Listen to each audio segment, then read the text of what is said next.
Entonces, estábamos trabajando ya con el concepto de integral de Riemann. Ya habíamos definido lo que era una partición y bueno, pues ya habíamos definido también lo que era una suma de Riemann, ¿no? Entonces, tómate P en el sistema de particiones del intervalo AB, o sea, de ese estilo, donde, bueno, pues P vamos a pensar que es A, X1, X2, etcétera, hasta, digamos, XN-1 y B, ¿no?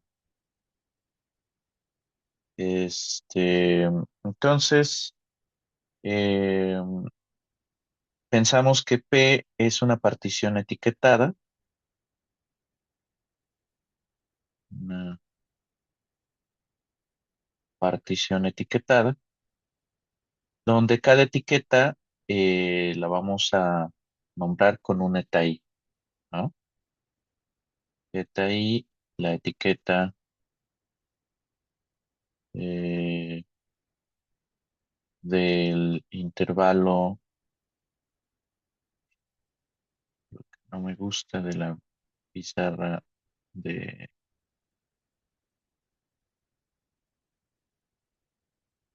de Zoom. Bueno, entonces tenemos, digamos, zeta i, la etiqueta del subintervalo xi-1 xi, y entonces definimos la suma de Riemann de una función con respecto a la partición P, simplemente como la suma desde que y es igual con 1 hasta n de f de eta i por delta de xi, ¿no? A ver, denme un minuto, voy a hacer un último intento porque de verdad está pizarra. Em, Tenemos esta partición etiquetada, tenemos esta suma, lo que definimos como suma de Riemann. Este símbolo, pues, significa el incremento, digamos, de xi menos 1, donde, bueno, pues sí, lo estamos tomando entre 1 y n. Em, y bueno, pues así definimos la suma de Riemann. Eh, y bueno, pues lo que hacemos es pensar en que es posible refinar la partición P, ¿no? Agregándole puntos. Conforme vamos agregándole puntos, podemos ir pensando que la norma de la partición, que de hecho la denotamos de esta forma, la norma de una partición, va a ser el máximo de los valores xi menos 1, donde i, bueno, pues está entre 1 y n, ¿no? Y entonces lo que pensamos es que pues vamos agregándole puntos a la partición y vamos a decir que f es Riemann integrable. F es Riemann integrable, si existe, digamos, el límite cuando la norma de la partición tiende a cero de esta suma de Riemann, y a eso es a lo que nosotros le vamos a llamar la integral definida de la función en el intervalo AB. Entonces creo que hasta ese punto de la discusión no debe de haber ningún problema, simplemente estoy presentando, digamos, una definición eh, del concepto de integrabilidad en un intervalo. Eh, entonces, bueno, hay como algunas formas adicionales de definir el concepto de integrabilidad, pero bueno, más bien una forma, no algunas, una forma de definir el concepto de integrabilidad se puede hacer a través de las sumas de Darboux, pero bueno, eso lo vamos a ver un poquito más adelante. Y obviamente lo que vamos a mostrar es que esa definición que construyamos con respecto a Darboux, pues va a ser equivalente a esta, ¿no? Y va a haber ocasiones en las que sea más fácil utilizar esta definición que tengo en pantalla y habrá otras ocasiones en las que sea, digamos, más fácil utilizar la definición de Darboux.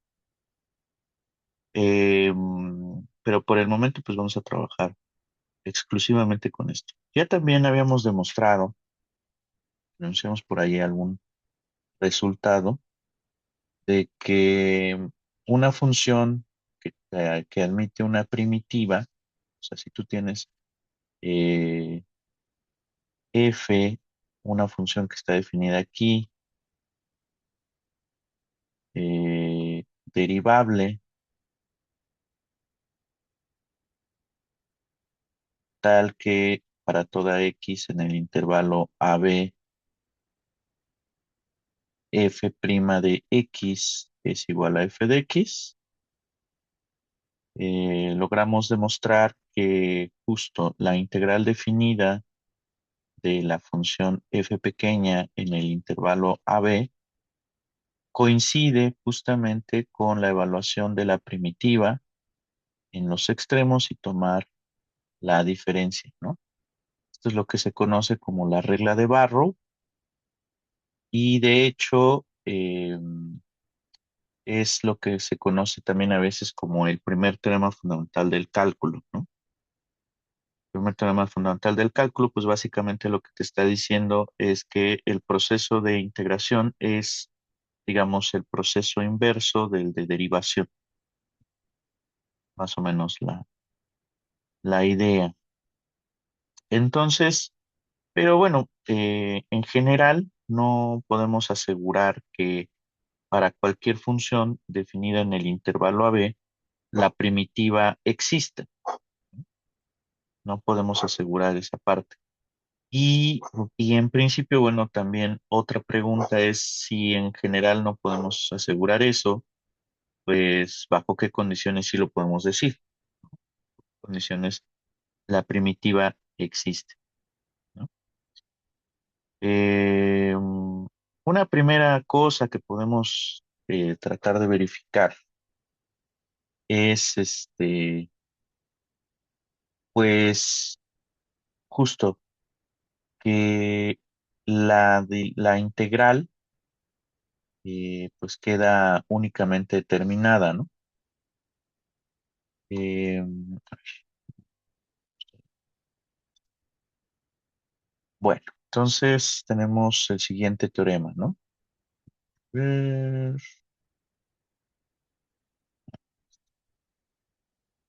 teorema, teorema. Entonces, digamos, si f es una función Riemann integrable en el intervalo AB, entonces el valor de la integral es único, ¿sale? Obviamente, ya estoy hablando de la integral definida, ¿no?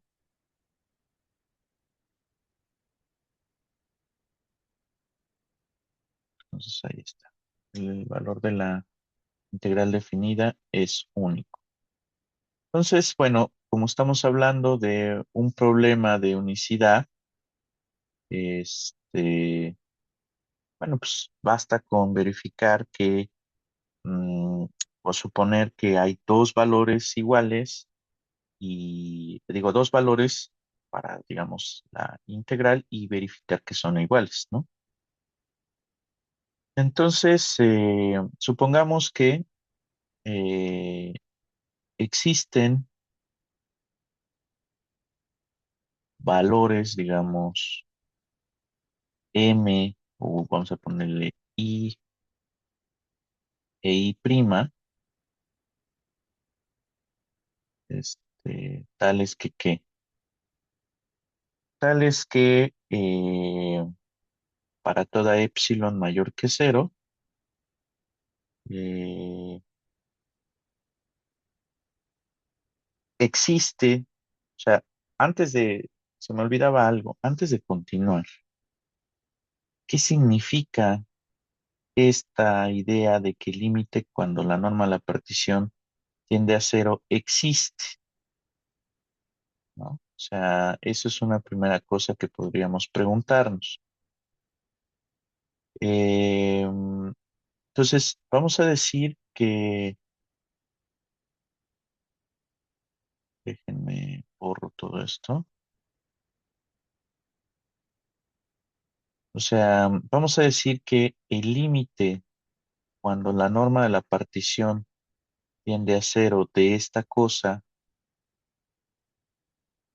es, digamos, vamos a ponerle i, pues, ¿qué significa este concepto de límite, ¿no? Entonces, esto es equivalente a decir que para toda epsilon mayor que cero hay una delta mayor que cero, tal que si la norma de la partición es menor que delta, entonces el valor absoluto de la diferencia de estos dos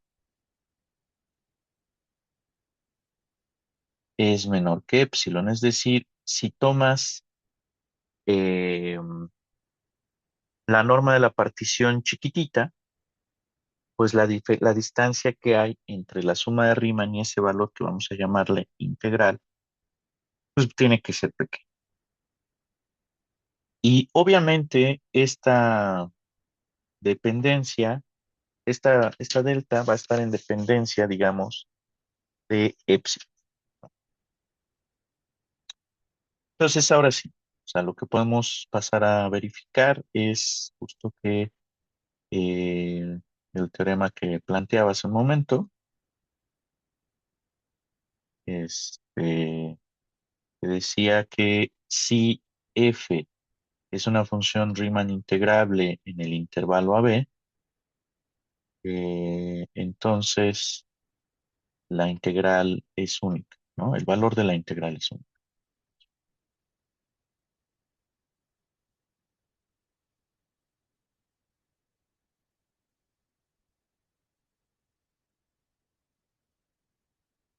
¿Sale?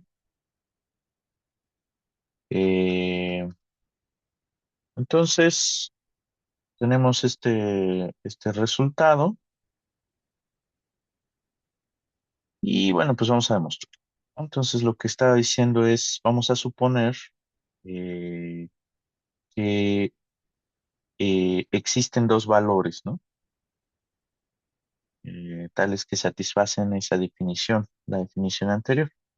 Entonces, digamos, tómate epsilon mayor que cero, ¿no? Y supongamos que i e i' satisfacen la definición, ¿no?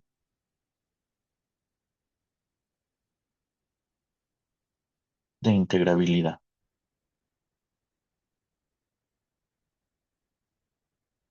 Entonces, ¿qué podemos decir? Si satisfacen la definición de integrabilidad, eso quiere decir que existe un par de deltas, digamos, existen delta y delta prima. Bueno, aquí antes de ponerlo, vamos a ponerle delta mayor que cero, ¿no? Y existe delta prima mayor que cero, tales que, digamos, la suma de Riemann de f respecto a p menos esta cosa es menor que epsilon, siempre y cuando la norma de la partición sea menor que delta, ¿verdad? Y bueno, vamos a ponerle aquí partición uno, porque no necesariamente tienen que ser las mismas particiones, ¿verdad? Y la suma de Riemann, digamos, de la función f respecto a la partición 2 menos i' es menor que epsilon si la norma de la partición es menor que delta prima, ¿vale? Aquí, bueno, voy a ponerle un epsilon medios. ¿Por qué? Pues porque va a haber una manita ahí. Porque lo que realmente quiero es que aparezca, digamos, epsilon. Entonces, pues, ¿qué vamos a hacer? Bueno, vamos a ponerle aquí delta prima y aquí delta biprima. ¿Por qué? Porque voy a considerar delta como la mínima de las deltas prima y biprima. ¿Va? Voy a tomar el mínimo, ¿sí? Entonces, yo sé que P1 está por debajo de delta prima y P2 está por debajo de delta biprima. Voy a tomar el mínimo de esas dos. Entonces, puede ser que tenga yo una partición, digamos, P1. Podemos pensar a lo mejor que P1 es la que se encuentra por debajo de delta prima y pensemos que delta prima es el mínimo. A lo que voy es que P2, la norma de P2 es un poquito quizás más grande que la norma de P1. ¿Esto qué quiere decir? Que P1 posiblemente sea más fina que P2. Y si es una partición más fina, pues quiere decir que la norma de la partición, al meter, o sea, como la norma de la partición es más chica que la más pequeña, las dos desigualdades se van a satisfacer. ¿Qué quiero decir con esto? Tómate justo una partición del intervalo AB tal tal que la norma de la partición sea menor que delta, o sea, menor que el mínimo de esas dos. Entonces, ¿qué quiere decir eso? Delta, fíjate, simultáneamente va a ser más chica que delta prima y delta biprima, porque es el mínimo. A lo mejor menor o igual, ¿no? En una de esas.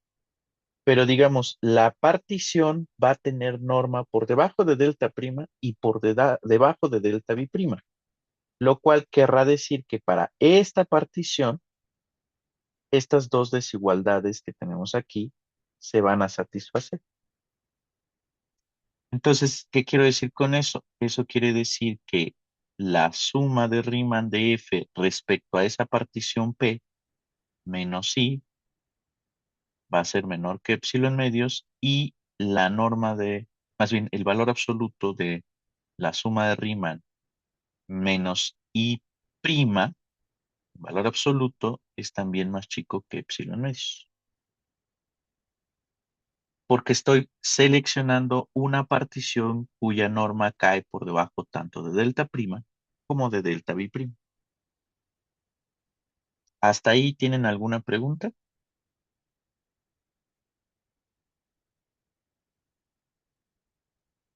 No. ¿Podré Segurísimo. volver ¿Se corta?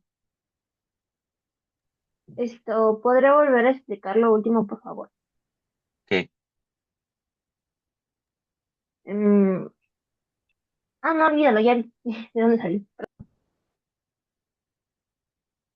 Mm, ¿Qué parte? O sea, la pregunta es ¿qué parte? O sea, a ver, yo tengo dos valores. Quiero saber si dado que la función es Riemann integrable, estos dos valores son iguales. No puedo decir o no puedo tomar la misma partición para aproximar eh, los dos valores a través de la suma de Riemann. Entonces, ¿qué hago? Tomo dos particiones distintas.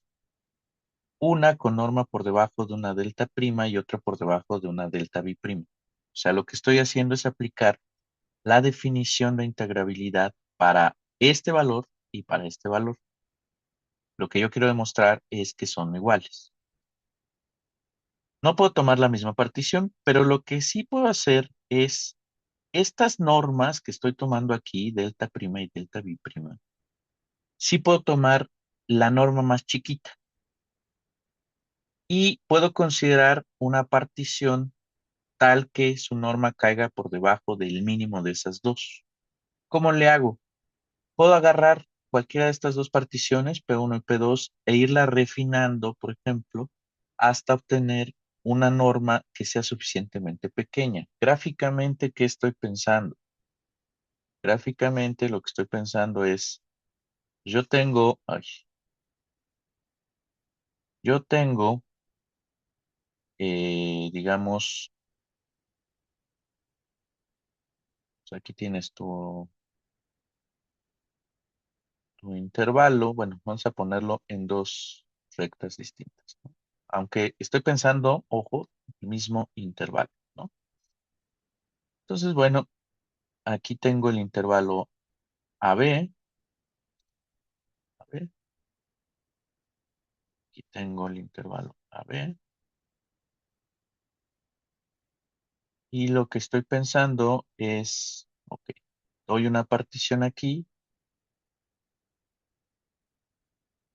ahí está mi partición, y acá abajo también tengo mi otra partición, ¿no?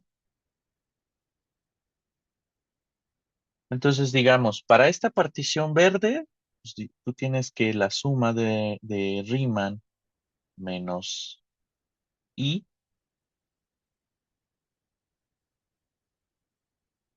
en valor absoluto es menor que epsilon medios.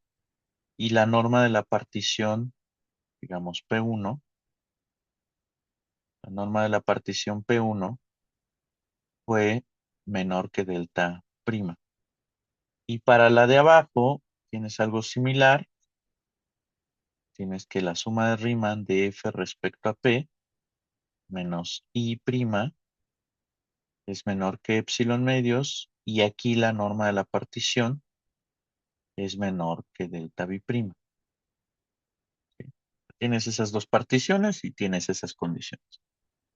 Ahora, agárrate de estas dos, aquella que sea más chica, la norma de la partición más chica.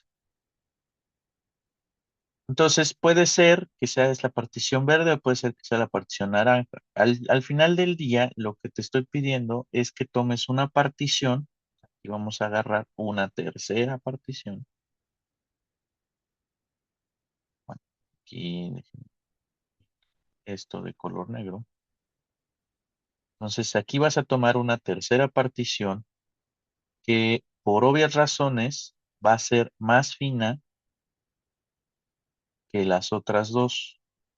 Aquí lo que dices es, mira, aquí voy a tomar, digamos, el intervalo AB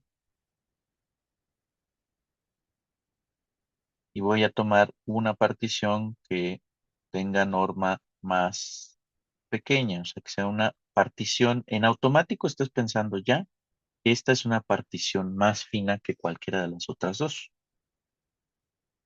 Pero ¿qué sucede? La norma de la partición la vas a tomar por debajo de delta, que es el mínimo de delta prima y delta biprima. O sea, el más chico de estos dos valores.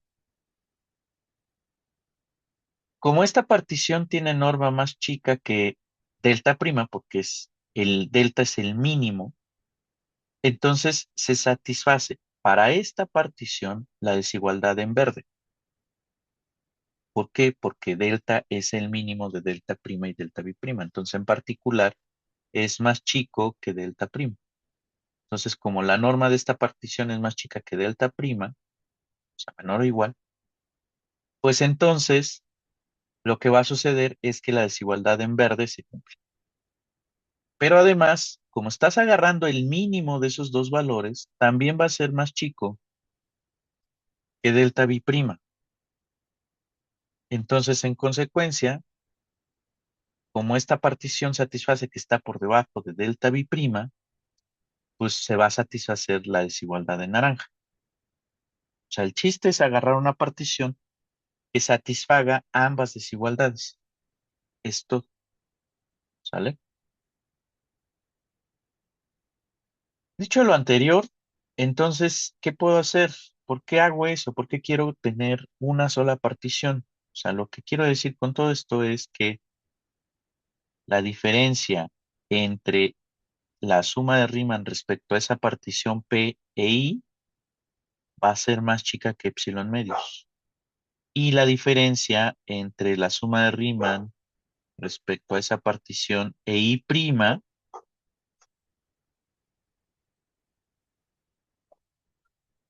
tiene que ser menor que epsilon medios. ¿Qué está sucediendo aquí? Que ya estoy uniformizando las dos desigualdades. Ya estoy agarrando la misma partición para las dos desigualdades. ¿Y eso porque está chido? Porque entonces ya puedo conectar los valores I e I prima. Puedo tomar la diferencia entre I e I prima. Y entonces aquí agregar un cero mañoso. O sea, puedo agarrar y decir suma de Riemann de F respecto a esta partición que ya tengo en color negro, menos I prima, y a eso le voy a restar la suma de Riemann de F respecto a esa misma partición. Y bueno, pues aquí obviamente tengo que considerar la I. Alguien me va a decir, oye, pero acá la tenías en más y ahora ya la tienes en menos. Sí, pero menos por menos da más. Y fíjate que en efecto no alteré la expresión porque agregué y resté la suma de Riemann de F respecto a P. Pero aquí ya puedo aplicar la desigualdad del triángulo. Esto es más chico que la suma de Riemann de F respecto a P menos I prima. Y a eso le puedo agregar la suma de Riemann de F respecto a P menos I. Dicho lo anterior, entonces como la norma de la partición es menor que las dos, delta prima y delta bi prima, esto es más chico que epsilon medios más epsilon medios. Es epsilon. ¿Qué acabo de demostrar? Acabo de demostrar que la diferencia de estas dos, tanto I como I prima, es más chica que una epsilon arbitraria. Por lo tanto, I tiene que ser igual a I prima, que es lo que tú querías demostrar. ¿Está claro? ¿Preguntas hasta este punto? Ninguna. Bueno, pues ahí está, ¿no? Bien, entonces tenemos que digamos, la integral de Riemann a través de la definición, pues, existe, ¿no? Vale. Entonces ahora, pues lo que podemos empezar a hacer es mostrar por algunos ejemplos, ¿no? Algunos casos de funciones que son Riemann integrables a través de esta definición. Podemos empezar con una función que es súper sencilla, ¿no? Vamos a poner aquí ejemplos.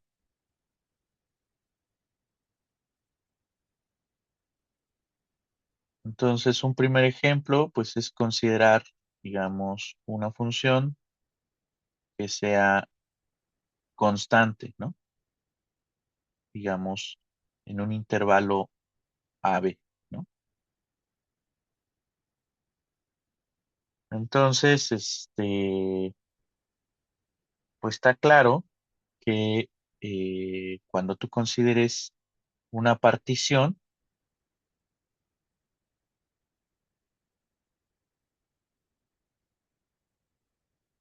del intervalo AB, ay,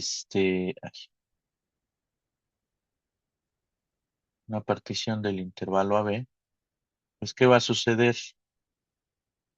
Cuando tú consideres la suma de Riemann de F respecto a esa cosa,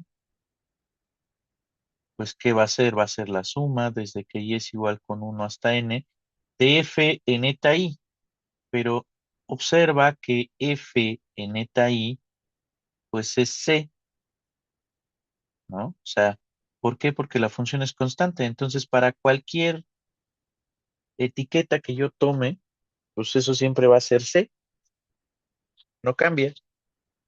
¿Estamos de acuerdo? Entonces, ¿qué sucede? Cuando tú consideras esto, esto se vuelve la suma desde que y es igual con uno hasta n de C por los incrementos. Pero vamos a pensar, esto tú lo puedes escribir como x1 menos x0 más x2 menos x1 más x3 menos x2 y así te sigues hasta llegar a xn menos xn menos uno. Vamos a ver, fíjate, este se muere con este se muere con esta, ta, ta. Al final del día, ¿qué va a suceder? Solo te va a sobrevivir xn y x0. Es una suma telescópica, pero justamente eso es b menos a, ¿no? Que es el primero y el último punto de la partición. ¿Sí estamos de acuerdo? Y entonces fíjate, cuando tomas el límite, o sea, también otra cosa que vimos es que conforme vamos agregándole en puntos a la partición, la norma de la partición se va haciendo cero, se va haciendo chiquitita. Ujú. Entonces esto, pues cuando n tiende a infinito, se va a ir a c por b menos a. Ya no hay una dependencia de. Ya si te quieres ver más finolis, lo que puedes decir es para toda epsilon mayor que cero, tomas delta, por ejemplo, igual a uno, y si la norma de la partición es menor que delta, entonces lo que podemos decir es que la suma de Riemann de esta cosa menos c por b menos a, pues esto, pues como la suma de Riemann siempre es c por b menos a, pues esto es cero, que claramente es menor que epsilon. Por lo tanto, esta función es Riemann integrable y de hecho la integral de Riemann de esta función, la integral definida, pues, es c por b menos a, que es lógico, ¿no? O sea, si tú piensas en la función constante, vamos a dibujarla,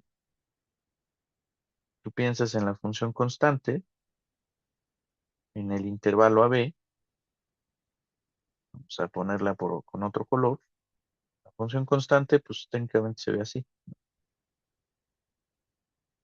Aquí hagan de cuenta que tienes el intervalo a b, aquí es a, aquí es b, y esta de aquí, pues es el valor c, ¿no? Y pues sí, es lógico, porque esto es un rectángulo, entonces es el rectángulo que tiene por base el valor b menos a y altura c,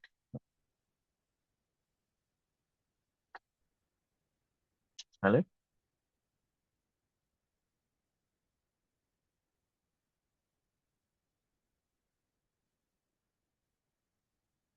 Hagamos otro ejemplo, ¿no? ¿Qué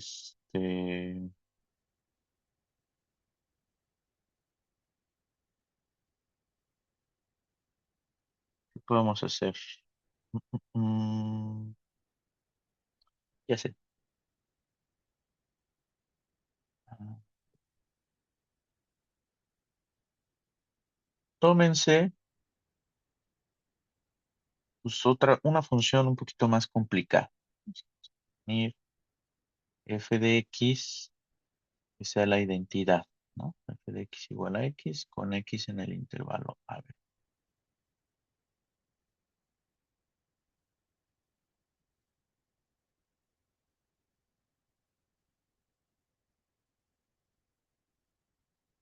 ¿Sí?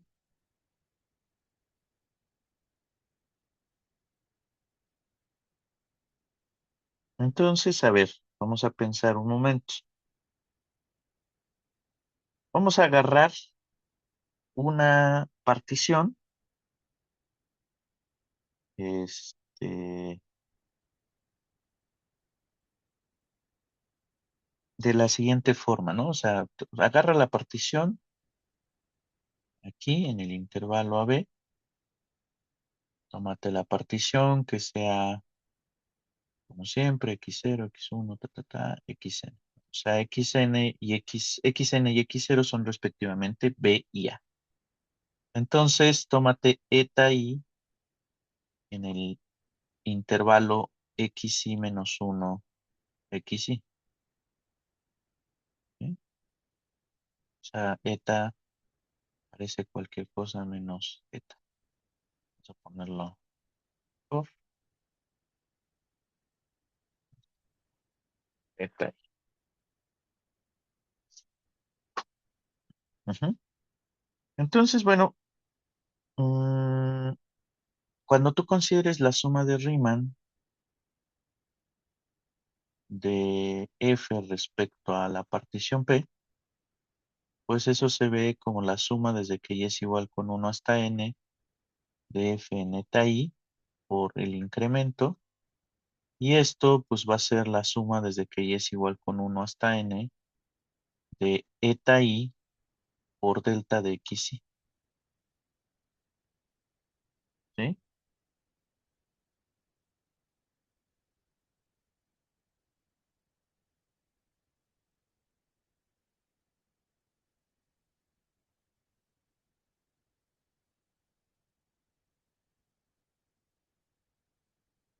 Ahora,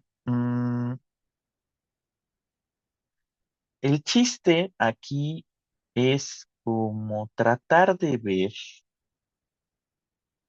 de qué forma hacemos que aparezca, digamos, eh, pues, pues una dependencia directa, digamos, ya sea de delta. Porque lo que vamos a querer es tratar de verificar a qué se aproxima esta X, ¿no? Entonces, recuerden que eta i es un punto cualquiera del subintervalo xi menos 1 xi. Entonces, el chiste es elegir eta i de una manera un poquito mañosa. Este, entonces aquí, esa es la parte que, el pequeño gran defecto que va a tener la definición de Riemann, ¿no? Que de repente tomar, eh, digamos, una eta i que sea la buena, por así decirlo, pues es un poquito complicado. ¿Qué te parece si, por ejemplo, tomas eta i que sea xi menos 1 más xi sobre 2? ¿Pueden decirme qué es eso?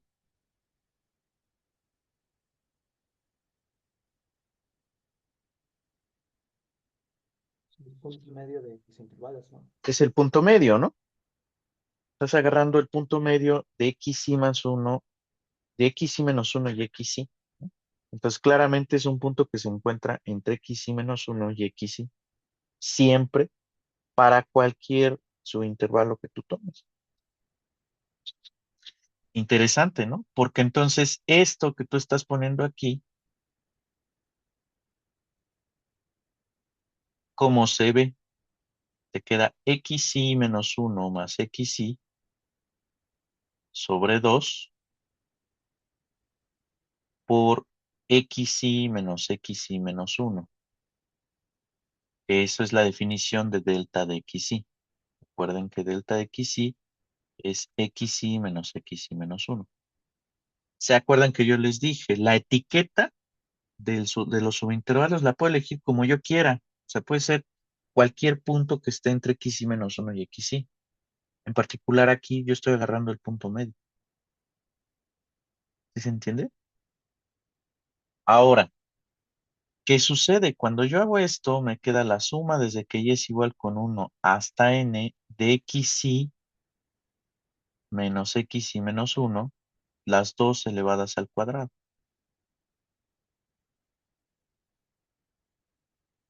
Interesante, ¿no?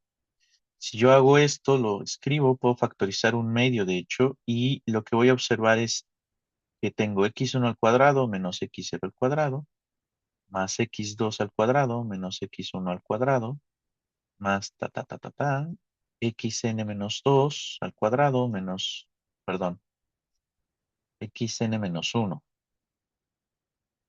al cuadrado menos xn menos 2 más xn menos xn menos 1.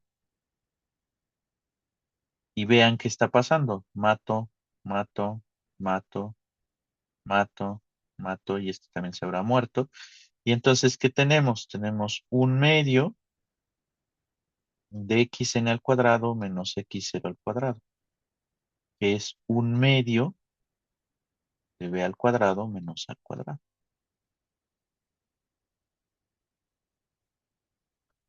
Elegí ese punto. ¿Y por qué elegí ese punto? Pues porque una me permitió construir una suma telescópica y dos, me permitió, aparte de, o sea, ese hecho de que me permite crear una suma telescópica, me permite verificar un valor específico para esa partición. Pero una pregunta que puede surgir de manera natural es, ok, ¿te funcionó ese punto? ¿Te funcionó esa etiqueta? ¿Qué me asegura que siempre para, para cualquier otra etiqueta que yo tome, el valor de la suma de Riemann va a ser el mismo, siempre? O sea, ¿cómo sé que si no elijo, digamos, eta i en lugar de que sea el punto medio, agarro y mejor tomo, pues no sé, el punto que está a 2/3 de distancia del extremo izquierdo? ¿Qué quiero decir con esto? O sea, ahorita lo que estamos haciendo es, vamos a pensar, imaginemos la situación, tú tienes aquí el subintervalo, estás agarrando el subintervalo xy menos 1, xy, y lo que estamos haciendo es tomando como que el punto medio. Pero ¿qué me asegura que la suma de Riemann va a tener? Primera, esa suma de Riemann va a existir. Y segunda, ¿qué me asegura que si muevo el eta i, en lugar de considerar ese, considero ese punto intermedio, cómo sé que la suma de Riemann me va a seguir arrojando un medio de b cuadrada menos a cuadrada? Pues quién sabe, ¿no? No lo sé. Entonces vamos a agarrar, por consecuencia, otra partición, ¿sí? Sea Q, ay, sea Q, otra partición completamente diferente, por así decirlo, ¿sí? Tal que la norma de esta partición sea menor que delta, ¿sí?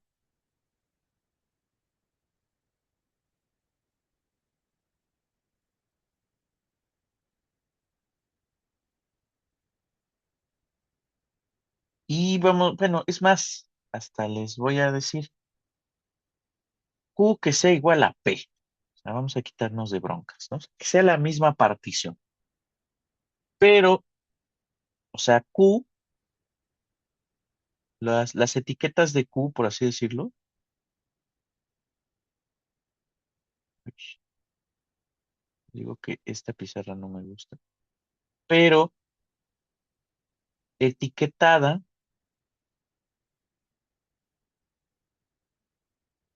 con sí y. O sea, ¿qué estoy diciendo con esto? Voy a agarrar la misma partición, ¿sí? O sea, de hecho aquí arriba no lo dije, ¿verdad? Debí de haberlo dicho. La norma de esta partición la estoy pensando como menor que delta. Simplemente estoy agarrando una partición donde estoy considerando punto medio. Acá lo mismo, estoy agarrando una partición cuya norma sea menor que delta, pero estoy pensando en que sea precisamente la misma partición de antes, solo que ahora voy a tomar una etiqueta diferente, que es la circunstancia que tengo aquí arriba, ¿sí? Entonces yo ya calculé la suma de Riemann de F para P, donde la etiqueta es el punto medio. Y ahora voy a agarrar esa misma partición, pero en lugar de considerar la etiqueta eta i, voy a considerar la etiqueta xi, que puede ser cualquier otro punto que se encuentre en el intervalo x y menos 1 x y. Pues, ¿qué tenemos?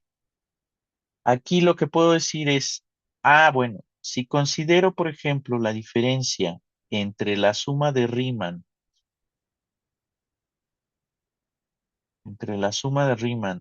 de F respecto a P y la suma de Riemann de F respecto a Q, pues, ¿qué tenemos? Esto es sencillo. La suma, desde que i es igual con 1 hasta n, de eta i por delta de xi menos la suma de Riemann desde que y es igual con 1 hasta n de xi i por delta de xi. Pero esto es el valor absoluto de la suma desde que y es igual con 1 hasta n de eta i menos xi i por delta de xi. ¿Sí? O sea, xi parece cualquier cosa menos xi. ¿Verdad? ¿Sí? Ahora, por propiedades de valor absoluto, esto es más chico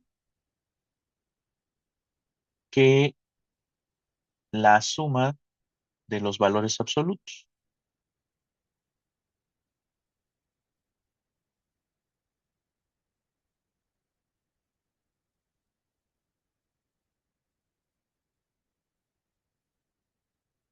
Ya sé que ahí lo puse como eta i menos sí, pero... Y aquí, bueno, puedo poner delta de xi sin valor absoluto. ¿Por qué? Porque delta de xi lo que hace es medir el tamaño de cada subintervalo. O sea, no hay tamaños negativos. Ahora, xi i menos eta i o eta i menos xi i, como quieran ponerlo, la distancia que hay entre estos dos, pues, es más chica que la distancia que hay entre xi y xi menos uno. ¿Sí estamos de acuerdo? Entonces, ojo, fíjate, la norma, o bueno, el valor absoluto entre xi y eta i tiene que ser menor que la norma de la partición, porque la norma de la partición, recuerden que la estamos definiendo como el mínimo de las distancias, ¿no? ¿Sí estamos de acuerdo? Bueno, no, no necesariamente. Lo que quiero decir aquí es, el máximo de las distancias, perdón. Muy mal, ¿verdad? ¿Cómo lo puse? Sí, perdón, el máximo de las distancias, ¿no? Aquí está, la norma de la partición. Xi menos uno es la norma de la partición, es el máximo de los tamaños de los subintervalos, ¿no? Entonces, en efecto, esta distancia entre xi y eta i es más chica que xi menos uno, que xi menos xi menos uno. Y xi menos xi menos uno, por definición de norma de la partición, pues es más chico que la norma de la partición. ¿Eso de qué me sirve? Eso está bastante chido porque entonces esto es menor o igual que la suma desde que y es igual con 1 hasta n de la norma de la partición por delta de xi. Pero esto, como lo estoy tomando es menor que la suma desde que y es igual con 1 hasta n de delta por el incremento de xy.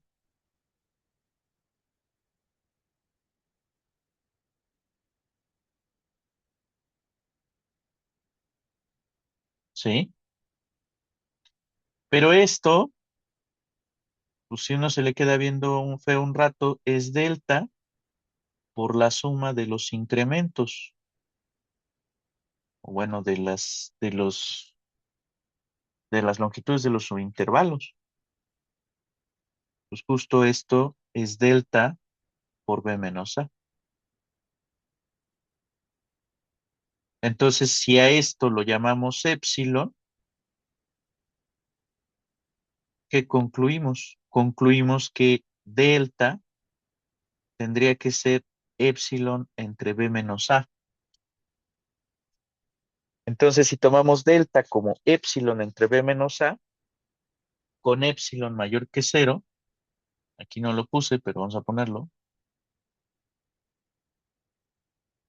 Si tomamos delta como épsilon entre b menos a, pues justo lo que vamos a tener es que la diferencia entre la suma de Riemann de F respecto a la partición P y la suma de Riemann de F respecto a la partición Q, pues es menor que épsilon, ¿sí? O sea, esta diferencia va a ser arbitrariamente pequeña, pero nosotros ya sabemos cuánto vale la suma de Riemann de F respecto a P, 1/2 de B cuadrada menos A cuadrada, y lo que acabamos de demostrar es que para cualquier partición, tomando cualquier etiqueta, la suma de Riemann siempre va a valer este valor que tenemos aquí. Entonces, ¿qué podemos decir? Conclusión, la integral de Riemann de esta función, bueno, vamos a escribirla más específicamente, que es, me quedó 1/2 de B cuadrada menos A cuadrada.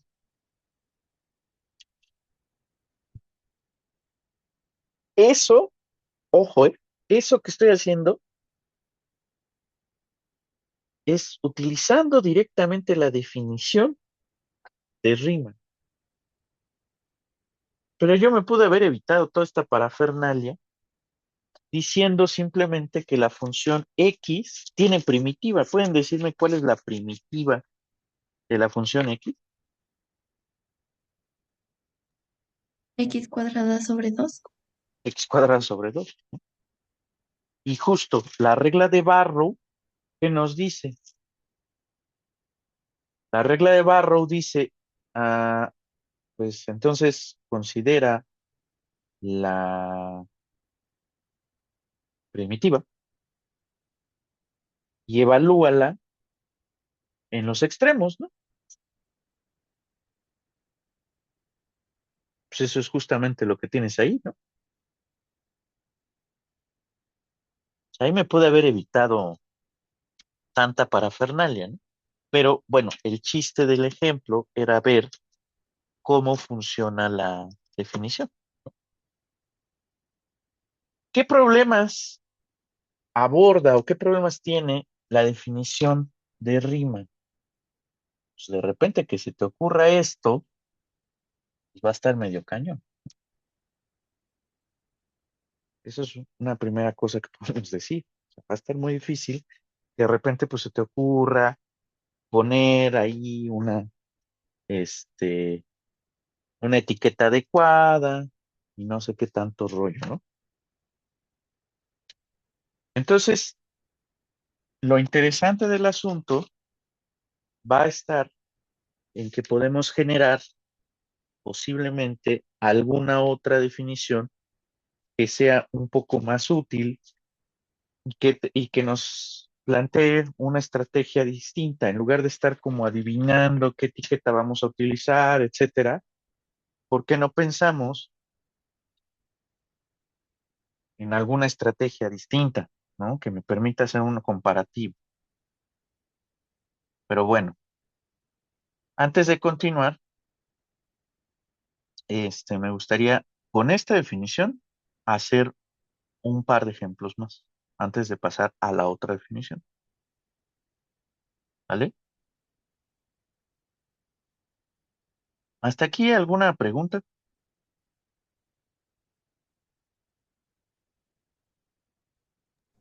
No. No. Ok, bueno. Entonces vamos a hacer un tercer ejemplo.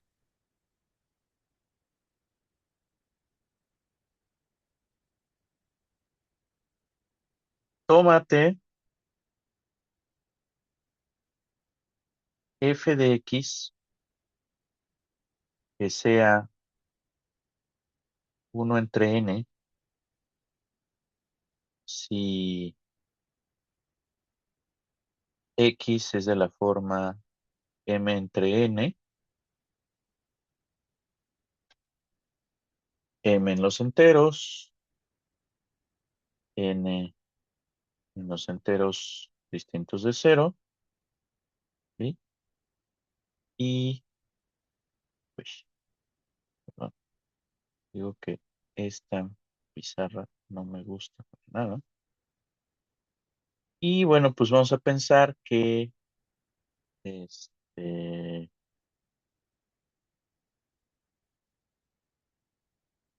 no hay divisores comunes más que el uno entre m y n. O sea que esa es una fracción simplificada.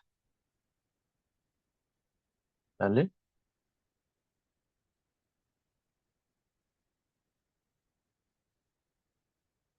Estoy pensando también que m es menor que n. Entonces lo que estoy pensando es una función que está definida en el intervalo 0,1. ¿Sale?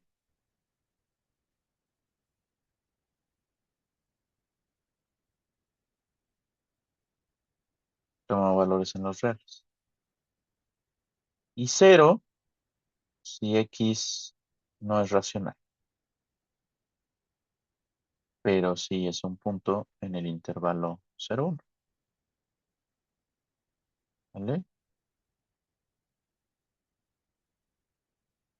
Bueno, entonces tenemos eso.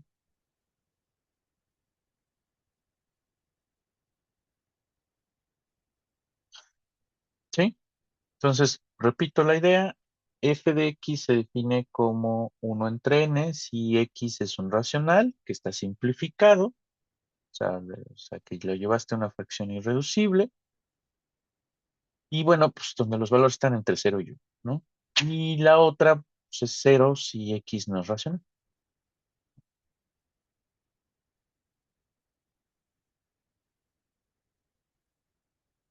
¿Está clarísimo? Sí, Vamos a ver si esa función es integrable con la definición. ¿Sale?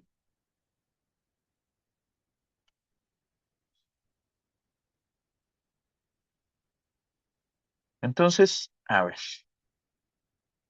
vamos a pensar.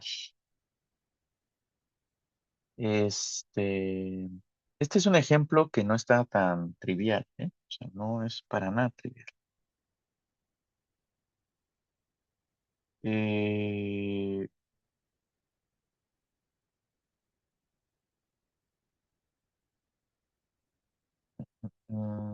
tómate, ¿qué te parece si definimos, o sea, para empezar, una primera cosa que podemos preguntarnos es cómo se ve una cosa como esta? Vamos a dibujarla.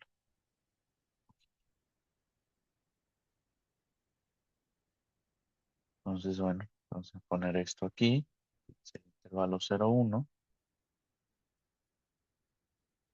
Y entonces, ¿qué sucede? Es el intervalo 0,1. Pero yo les pregunto, bueno, aquí vamos a ponerle m menor o igual a n para que suceda. Pues, puedes definirla en uno, ¿no? Si m es igual a 1 y n es igual a 1, estás aquí, ¿no? El 1 te lo manda al 1. ¿Estamos?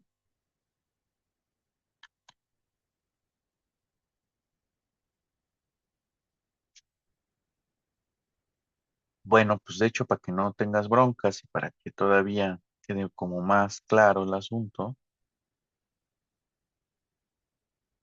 a lo mejor aquí podemos decir, bueno, manda m a z más, unión el 0, y n que esté en z más, y ya. Con eso aseguras que estés en el intervalo 0, ¿sí? Entonces m puede ser 0, ¿sí? Sí puede ser 0, pero m tiene que ser menor o igual que. Bueno, entonces el 1, 1, pues te lo manda, el 1 te lo manda al 1.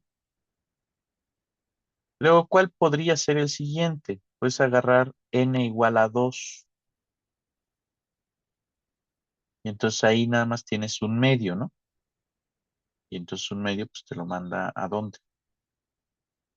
A un medio, ¿no? ¿Estamos de acuerdo?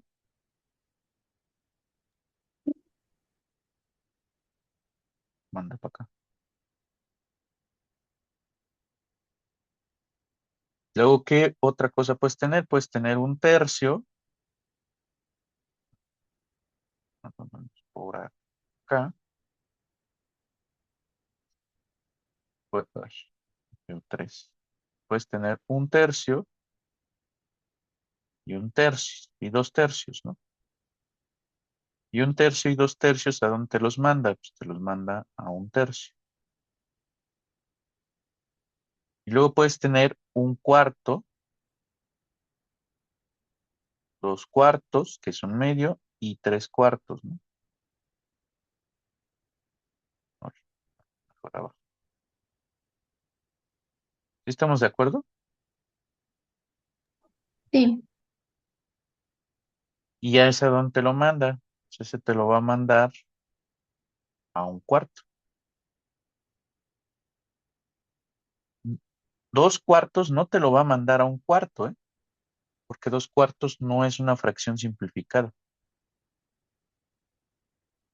O sea, 2 cuartos la tienes que llevar a un medio, ¿se fijaron? Y luego un quinto, 2 quintos, 3 quintos, 4 quintos te lo va a mandar a un quinto. Y luego un sexto, 2 sextos no está simplificada, 2 sextos es un tercio, 3 sextos no está simplificada, 3 sextos es un medio, 4 sextos es 2 tercios. Entonces realmente un sexto y 5 sextos te los va a mandar a un sexto. ¿Sí estamos de acuerdo? No considero, fíjate, no estoy considerando 2 medios, 3 tercios, 4 cuartos. ¿Por qué? Porque esos los está mandando al 1. ¿Sí se entiende lo que hace entonces la función?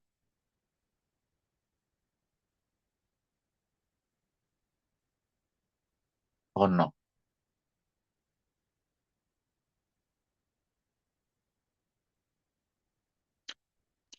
Oli, ¿ya se pregunta. durmieron? ¿Dijo que los enteros los mandaba al uno? ¿No los manda al cero? No. O sea, 3 tercios, Ajá, equivalente a qué fracción. a uno. 1 entre 1, ¿no? Sí. Y es a donde lo manda. O sea, por lo que dijo que es al uno, pero es que ahí en la en f de x está diciendo que si no pertenece a los racionales. Ah, ok. O Ajá. sea, lo está considerando como si 3 sobre 3 perteneciera a los racionales, ¿no? Sin simplificarlo. 3 sobre 3 pertenece a los racionales. 3 y 3 son enteros. Ok, gracias. Sí, es que en mi cabeza como que pertenecía a, como que no pertenecía porque lo estaba ya simplificando, lo estaba viendo ya como uno. Pero Es sí, que ya entendí. a ver, los naturales, los enteros son racionales. O sea, los enteros, pertenecen a los racionales, Sí, porque ya, son de la forma m entre 1, siempre. ya entendí, muchas gracias. No hay de qué. ¿Más preguntas?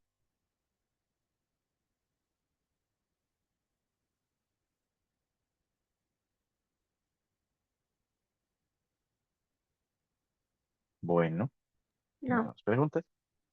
Ahora, fíjense, ahí les va la voladora. Vamos a agarrar lo siguiente. Tómate una épsilon, ¿sí? Ay, no. Tómate una épsilon.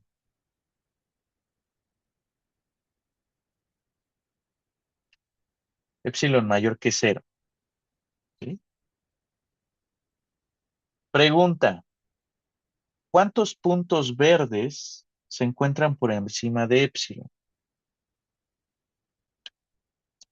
¿Quién sabe, no?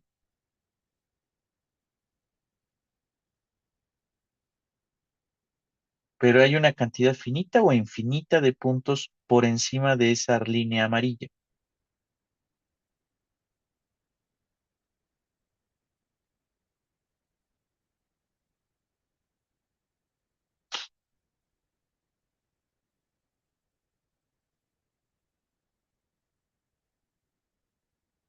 Oli. Es finita, ¿no? Porque Ujú. sabemos que hay un natural que uno entre ese natural es menor que epsilon, ¿no? A partir de ese punto. Es correcto, ¿no? Entonces, a ver, vamos a poner, tómate épsilon mayor que cero. Entonces, ¿qué podemos decir? Tú dices, existe n en los naturales, tal que uno es menor que n épsilon, por la propiedad arquimediana, ¿no? De los números reales. Y eso implicaría que uno entre n es menor que épsilon. O sea, hay una cantidad finita de puntos por encima de la línea amarilla. So, si yo defino, digamos, E epsilon, que sea el conjunto de puntos en el intervalo 0, 1, tales que f de x es mayor o igual que epsilon medios, la cardinalidad de este conjunto pues, es finita, ¿no? O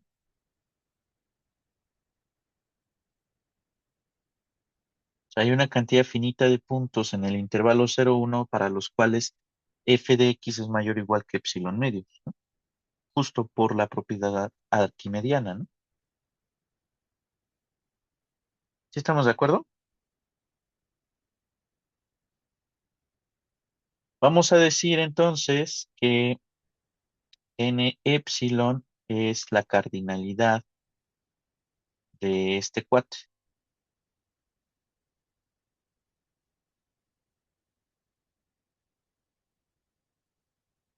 ¿sí?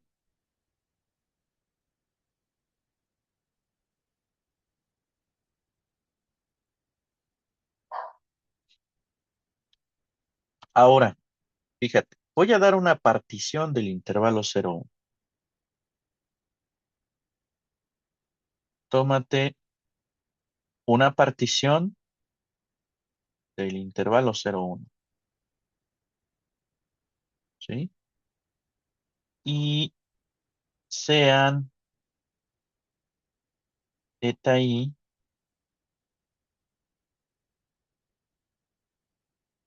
la familia de etiquetas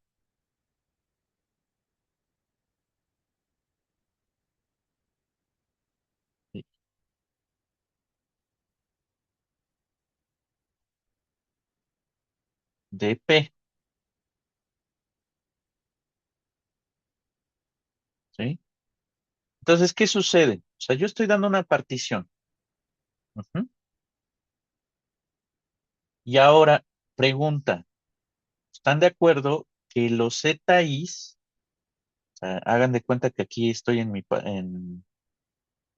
el intervalo 0, 1, y bueno, pues aquí ya tengo puntos, ¿no?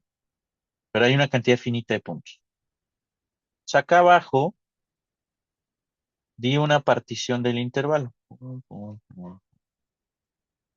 ¿Sí? Está la partición del intervalo.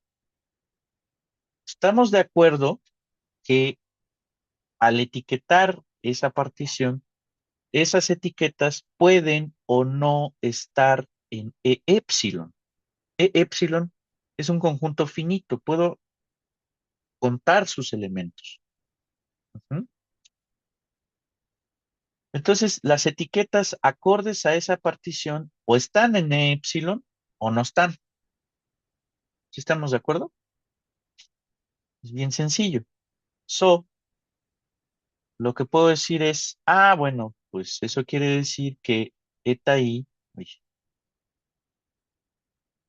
¿sí? O sea, eta i está en E epsilon o eta i no está en E epsilon. Pero E epsilon es un conjunto finito y P, y por consecuencia, esta familia de etiquetas también es un conjunto finito. Entonces, puedo partir, o sea, puedo agarrar y decir, sean P1 y P2 subconjuntos de P, donde P1 quiero que sean los puntos. Es más, no es cierto. No quiero ni siquiera que sea P, ¿sí? Quiero que sea la familia de etiquetas. Ajá. Donde P1, vamos a ponerle nombre, porque eso de estarle llamando así, vamos a ponerle F a esa familia de etiquetas, porque es un poco latoso estar escribiendo esta cosa horrible. Vamos a ponerle F, ¿sí? Entonces P1 quiero que sean las etiquetas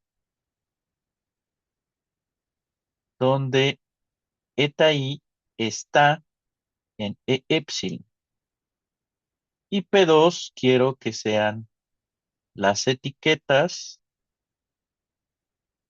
que no están en E epsilon.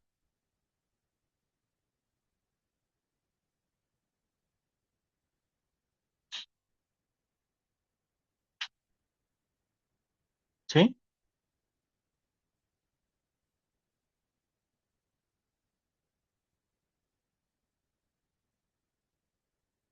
Y entonces, a ver, ¿qué onda con esto? Ups, esto me va a llevar a lo siguiente. Tengo una suma de Riemann que está partida en dos pedazos, ¿no? O sea, tengo la suma, esta es la suma desde que es igual con 1 hasta n, de f de eta i, por delta de xi, pero esto es la suma desde que sobre las etas i's que pertenecen a P1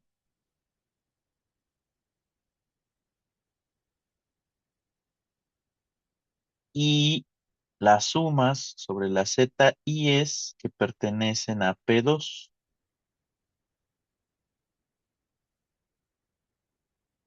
¿Sí?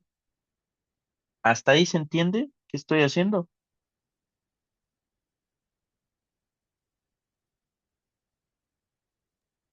Sí, ¿Sí?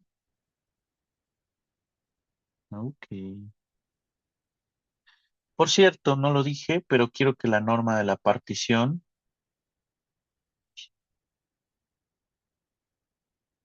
sea menor que una delta. No sé cuál sea esa delta.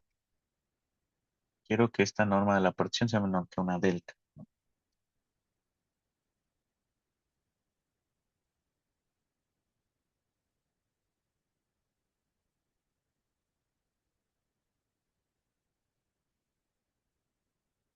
Ahora, pregunta. Si eta i está en e epsilon, ok, claramente por definición, f de x es menor, perdón, f de x es mayor que epsilon medios, ¿verdad? Pero si eta i no está ahí, ¿cómo es f de x?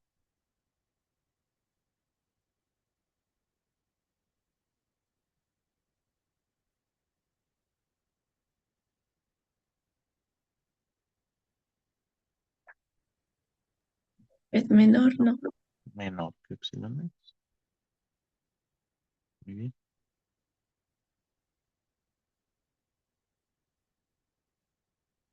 ¿Capisci? Sí, Interesante, porque entonces esto es menor que la suma sobre las zetas i's que están en P1 de f de eta i por delta de xi más esta porquería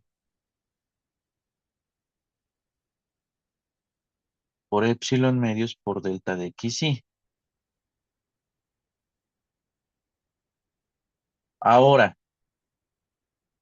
aquí no estoy contando todos los subintervalos de la que genera la partición, ¿verdad? Entonces, esto es más chico que la suma sobre las zi's que están en P1 por f de eta i por delta de xi más epsilon medios por uno. Y alguien va a decir, ah, chispas, ¿por qué por uno? Porque mi función está definida en el intervalo 0, 1. Y si sumo todas las longitudes de los subintervalos, pues me da 1, ¿verdad?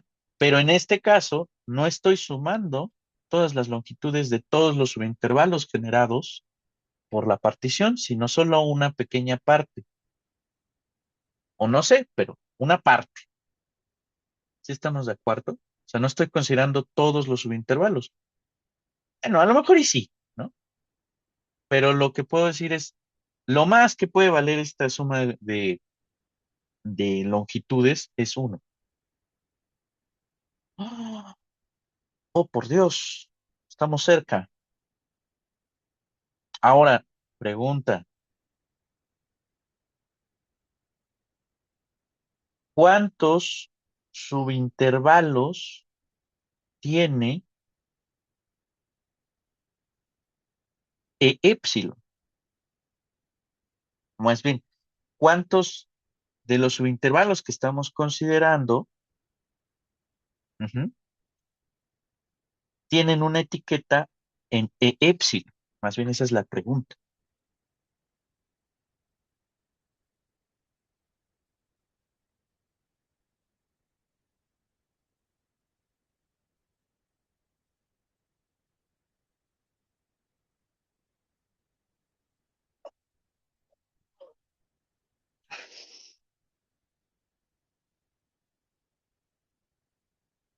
Oli, ¿están vivos?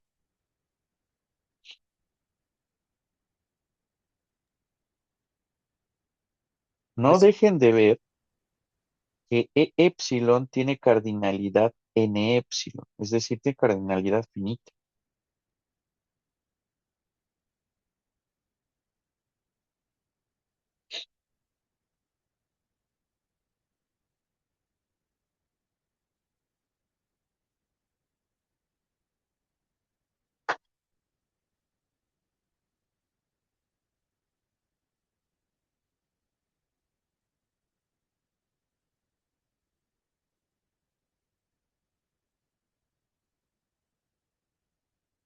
O sea,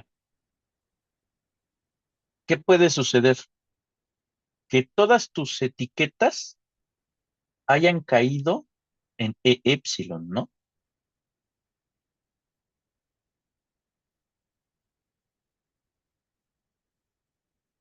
¿Sí o no?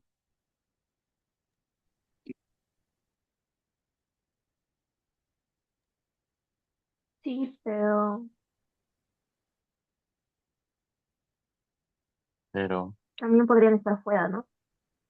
ajá, pero esas ya las contaste. Son las que están en P2. Ya pusiste epsilon medios por uno, ¿no? O sea, el peor escenario es que ninguna haya caído en E epsilon. Ninguna. Ya está considerado aquí. ¿Sí? ¿Cuál es la otra posibilidad? Que todas las etiquetas hayan caído en E epsilon, que es la otra. Pero, ¿qué es lo peor que te puede suceder en el otro caso?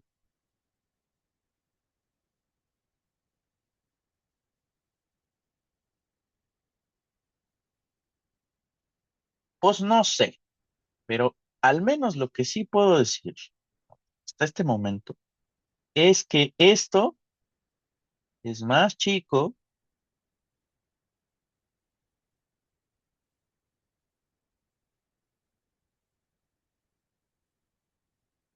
que la norma de la partición, ¿no?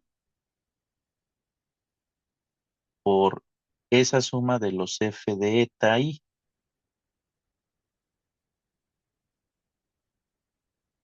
Bueno, aquí, ojo.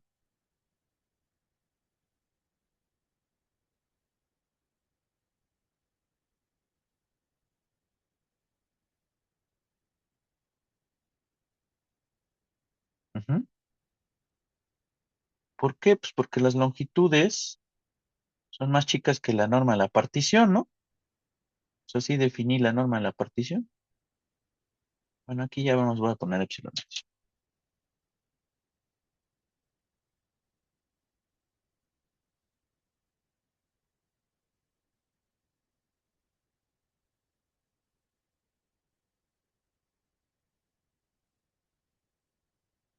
Ahora, no sé cuánto valga f de eta i, pero f de eta i vale uno.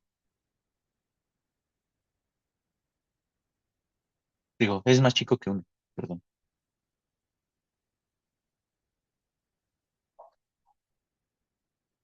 Ajá. Y esta suma lo que va a contar es pues, los elementos que hay en en P1, ¿no? ¿Sí estamos de acuerdo?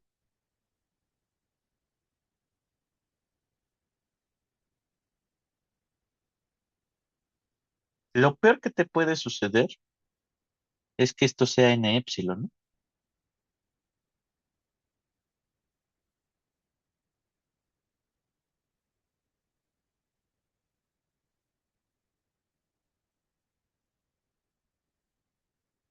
¿Sí estamos de acuerdo?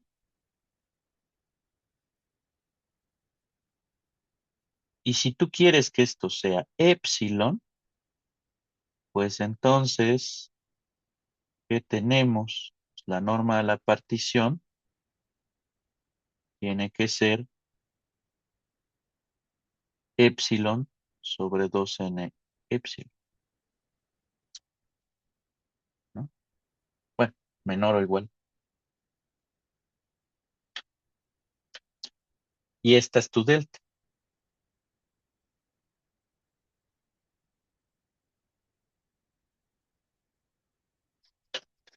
O sea, a ver, entonces repitamos todo el argumento. Tome una partición con sus respectivas etiquetas, ¿sí? Entonces, esas etiquetas pueden estar en E epsilon o no estar en E epsilon. La- los, los elementos de la familia de etiquetas los estoy partiendo en dos, los que están en E epsilon y los que no están. Para los que están en E epsilon, ok, pues ni modo, eso es mayor o igual que epsilon medios, y para los que no están, eso es menor que epsilon medios. Chido.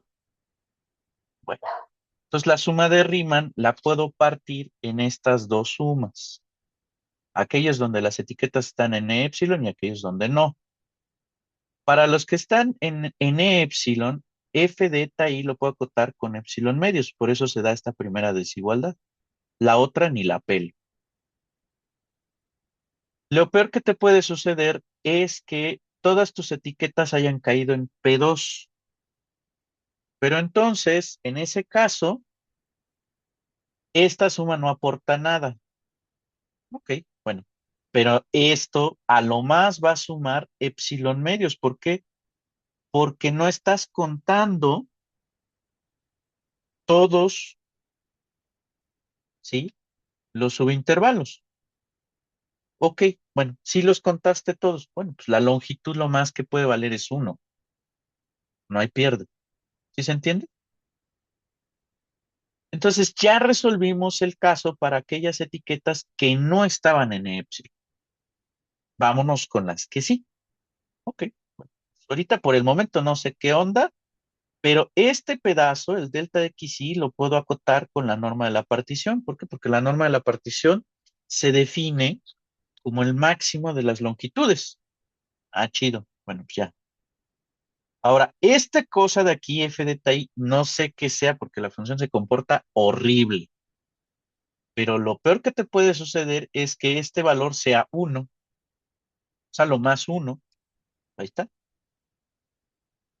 Ah, pero eso está chido porque entonces esta suma lo que hace es contar aquellas etiquetas que caen en E epsilon. Pero puede que sí, puede que no, puede que quién sabe, pero lo que sí puedes decir es que a lo más, lo peor que te puede haber sucedido es que aquí estén todas las etiquetas, o más bien que sea la cardinalidad de E epsilon. O sea, que hayas de así, de pura suerte, hayas agarrado todos los puntos que están en E epsilon. O sea, que agarraste suficientes etiquetas para agarrar todos los puntos que están en E epsilon. Ah, bueno, pues entonces, a lo más, esto puede alcanzar N epsilon. O sea, la cardinalidad de E epsilon. O sea, que hayas agarrado solamente puras etiquetas que hayan caído en E epsilon. Y que las hayas agarrado todas, hayas agarrado todos los elementos de E epsilon. Eso es lo peor que te puede suceder. Y ya, pues aquí despejo, ¿no? O sea, quiero que esto sea epsilon, pues despejo, pongo, pues aquí tengo epsilon medios, despejo norma de P, y entonces voy a pedir que la norma de P, pues sea menor que epsilon sobre 2n epsilon. Esa va a ser mi delta. Mm, interesante cuestión, porque entonces, ¿qué estoy diciendo?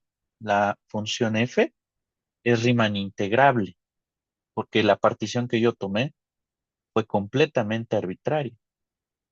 Pero no solo eso, lo que estoy diciendo es, en conclusión, f es Riemann integrable en el intervalo 0,1 y además, ¿cuánto vale la integral?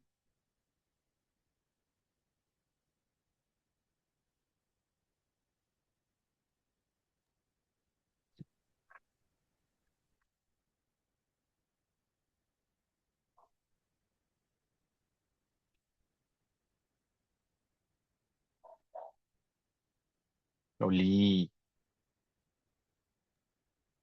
¿no? cero.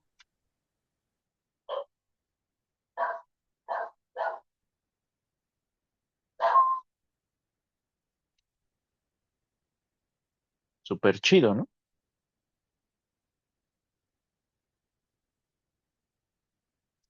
Este ejemplo sí estaba violento. Ejemplo, sí es como, pues, como se te ocurre que tienes que agarrar un subconjunto, ta, ta, ta. Bueno, ¿cómo se me ocurrió? Pues de observar primero la gráfica de la función, ¿no? Darme cuenta que hay una cantidad finita de puntos que en hay, ¿verdad?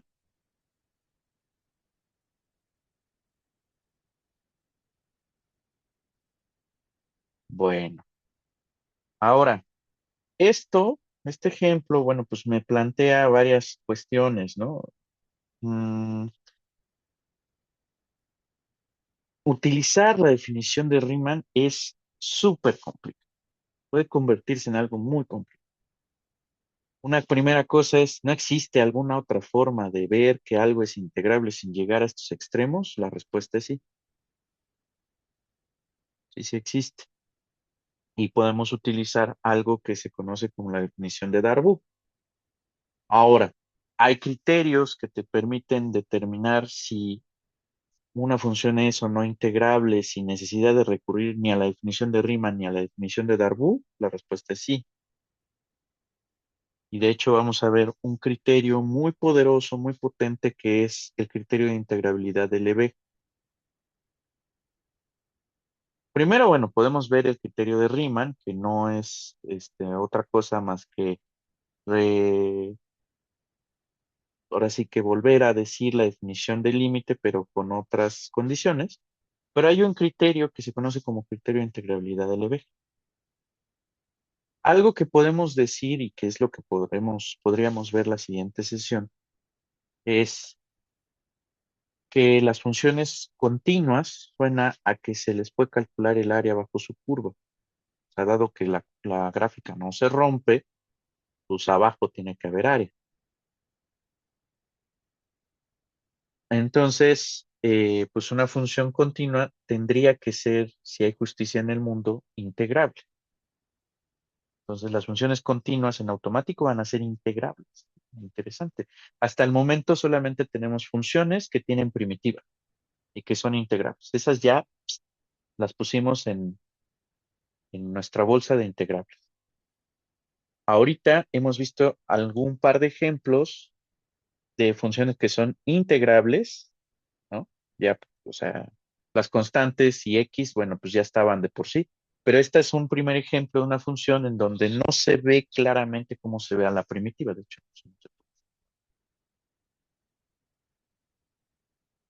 ¿Sí se entiende? Entonces, lo que quiero agarrar es decir, las continuas están en las familias de integrables. Bueno, el criterio de integrabilidad de Lebesgue lo que nos va a decir es que una función va a ser integrable si su conjunto de discontinuidades tiene medida cero. Es decir, si su conjunto de discontinuidades es despreciable. Mm, ¿Qué significa eso de medida cero? Es un poquito complicado. Entonces ahí vamos a tener que meternos a ver qué significa medir, qué significa medida. Eh, entonces ese es el criterio de integrabilidad más poderoso que vamos a tener. ¿Sí? Esta función que les acabo de presentar se le conoce como función de Thomae.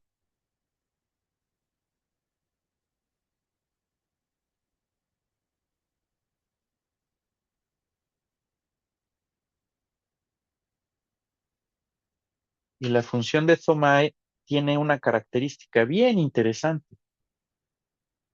Esta función es continua en los racionales.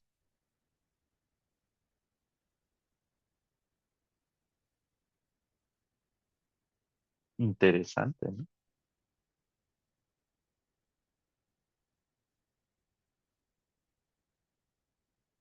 Rompe, esta función, desde mi punto de vista, rompe toda intuición.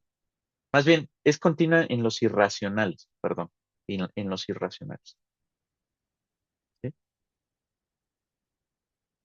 Esta función rompe con toda intuición de continuidad.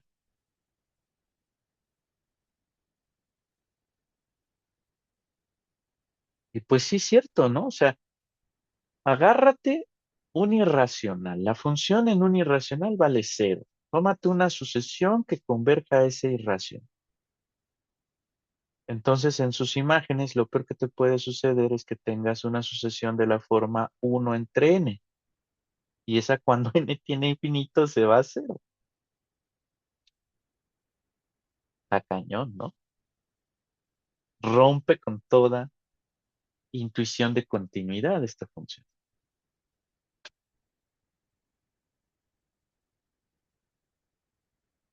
Interesante, ¿no? Es una función continua en los irracionales. O sea, su conjunto de continuidades son los racionales. Y es una función integrable. Ah, caray. Está buena, ¿no? Esta es una función que hay que dedicarle un poco más de tiempo.